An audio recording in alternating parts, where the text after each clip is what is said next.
internet online was teddy bear wrestling. Was what? Teddy bear wrestling. Yes. You're not searching the right sites, but DMR. Oh, no. You know what teddy bear wrestling is? You probably don't want it. I always like these. Run, save yourself. Run, save I always yourself. like these. This is far twisted. It is not your mama's teddy bear. This is not your normal teddy bear wrestling. Well, it's probably a good thing that it's not. It's the person that sent me to the link, the link to this, said, yeah, you're the most dangerous cartoonist in the world. Well, have you ever done anything like this? And I wrote back and said, look, I draw this shit. I don't do it. There's the difference, friend. I had this idea of, this would be really offensive. No one would want to pick it up. But if we did it clandestinely, low budget, all we need is a concrete block basement. It would just be so offensive it would sell. I was thinking, I was like, I really don't want to get into this. And my friends were like, it'd be profitable. But we were thinking concentration camp porn. It turns out it was huge in Israel in the 50s. I was about to say, they have restaurants right now in England where you sign up for it. You just come in for a couple of hours and they serve you meals while doing concentration camp porn. Some artists did a whole bunch of Photoshop and manipulated Lego sets that were based in the Lego concentration camps. You can buy them in different small sets, which are just There's the Old Testament done with Legos, including the mass circumcision. It's Yeah. up there with the 10 plagues finger puppet. Yes. Yeah. Star Wars has been done as Lego. Yeah. The Matrix has been that. The Matrix was done very well. Somebody sent me some pictures of Lego porn. Yeah, I'm sure it's been done. ASCII Wars was an amazing thing. And then there was Hamlet and Leap Speed and what was his name? see the Lolcat's Bible also. The what? The Lolcat's Bible. Wow. Joe can totally has my cheeseburger. But we use Battlefish to translate from Lolcat to Klingon. My favorite cartoon of the last couple of years. My favorite cartoon of the last couple of years this guy sent me is this absolutely wonderful drawing of this futuristic looking villain's lair.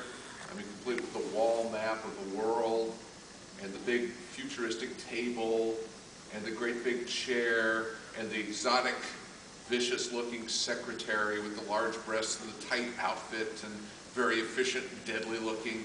And in the chair, there's a hamster.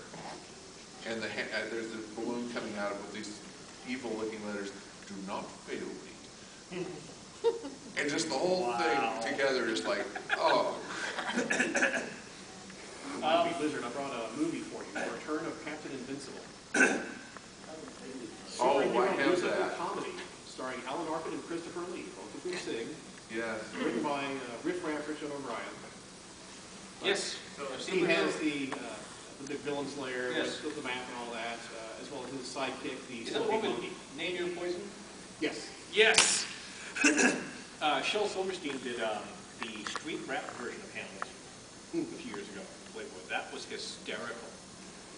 I couldn't. Shell was still around? That was the Cleon version. I couldn't finish it. I read 3 or 4 lines. Actually, didn't Shell just die like a year and a half ago? Yeah, very recently. A couple years ago. Name Your Poison, Christopher Lee. Yes. Yeah, he did, because the week he died, I went out and bought that Best of Shel Silverstein album. If you're going to, I'll have some boys in. Yes. Christopher Lee's a huge heavy metal fan. You know that? Yes. He sponsors concerts. He does, he MCs them. He's done voiceover for several albums. Yeah. Actually, have you caught the adaptations of Terry Pratchett's movies that Christopher Lee's doing the voice of death? Wow. Oh, yeah, they were marvelous. I wish I'd read more Terry Pratchett now. He did The Hogfather.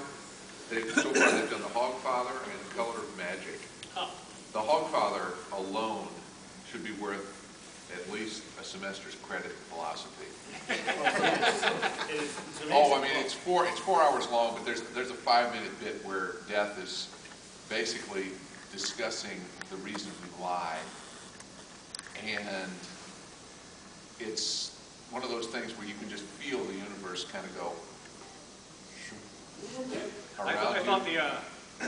the best summation of political science was in Team America. The Oh, yes. Dick's Pussies and Assholes speech. Yes. That right there. If I ever have to do a dramatic reading to get a screen part, that's what I would use. But I thought there was more deep thinking about the nature of self-awareness, consciousness, and morality in practice. You know, the amazing Maurice and the educated rodents, and in all the mountains of boring philosophers they didn't read in college. Oh, practice, great. Yes. Yes. oh yeah, have you read the Science of This World? No. It's hard to find in this country. You have to get it as an import. But he wrote that with oh God, I'm blanking. The physicist in the wheelchair. Hawking. I blank on names. I gotta get it. But anyway, two of Hawking's assistants Yeah. wrote this with Pratchett, and it's Wow. basically a chapter of physics and a chapter of fiction explaining the physics. And they hook in together, and Wow. you read through this thing, and there's enough thought in this book. I think any other author would have done 12 books. There's too many brilliant books out there. I'll never really read them all. But That's what I hate. Yeah. Curse you, Internet! I want a hardbound copy of this. I've gone through it 3 times myself, and everybody in the family's read it at least once. It's a paperback, and it's falling apart. But I need to find a hardback copy. So if someone sees one in the dealer's room, it's mine. I don't care what I have to do. I'll hurt you. What's the title of it again? Huh? The title of it again? The Science of Discworld. I will have to slide out. Nothing solid. I have my daughter setting up our table. Right. I have a table in Although there. approach me very carefully. I'm happy to talk to you. Sure. We'll catch up with you later. Okay. No, please continue. So writers, any, thanks, Mike. Huh? So writers, what inspirations do you have? What really gets you going? How do you make the words? Thought of come a out? chef. Yes.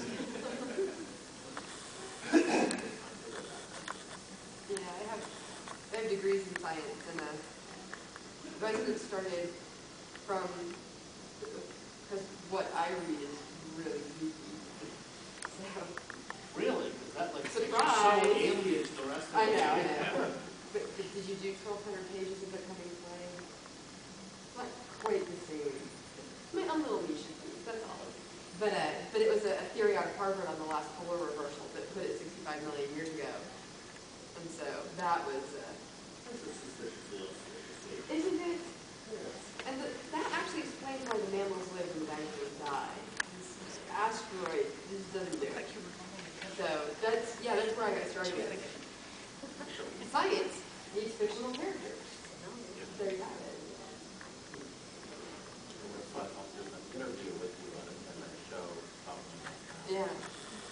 It's You know, when you have satellite TV and have just billions of things to watch, I just get so much inspiration off of the basketball TV programs. And I had seen I think it was on History Channel, they were talking about the LSD experiments that were done in Mexico. And I just thought, I have got to, get something off of that. And so it's good fodder, Where in Lexington was it done? It was in the 50s. And Prison or the, where in Lexington was it? I don't remember the name of the hospital, but it was a military. It dry out, right? It's a rehab hospital. No, they used, it was, I think, under the facade of a treatment facility for heroin addicts. Yeah, that's what I was thinking. Yeah. VA? Want to dry out. Yeah, that was their reward. Where's my college experience in the UK? Yeah. A little different result.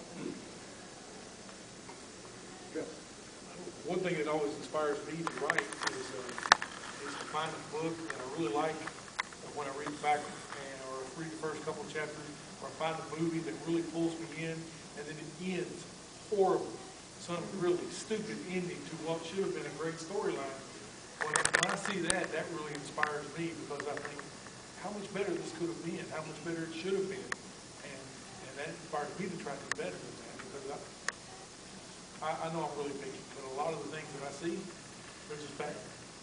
Just bad, and I just can't handle it. I've heard that a good book will inspire a reader, and a horrible book will inspire a writer. I hadn't heard that, but that's funny, because I would, part of most of this always written, since I was a kid and I had a pencil and paper, well, that meant you tell stories with it, you know, it's not just for doing assignments anymore.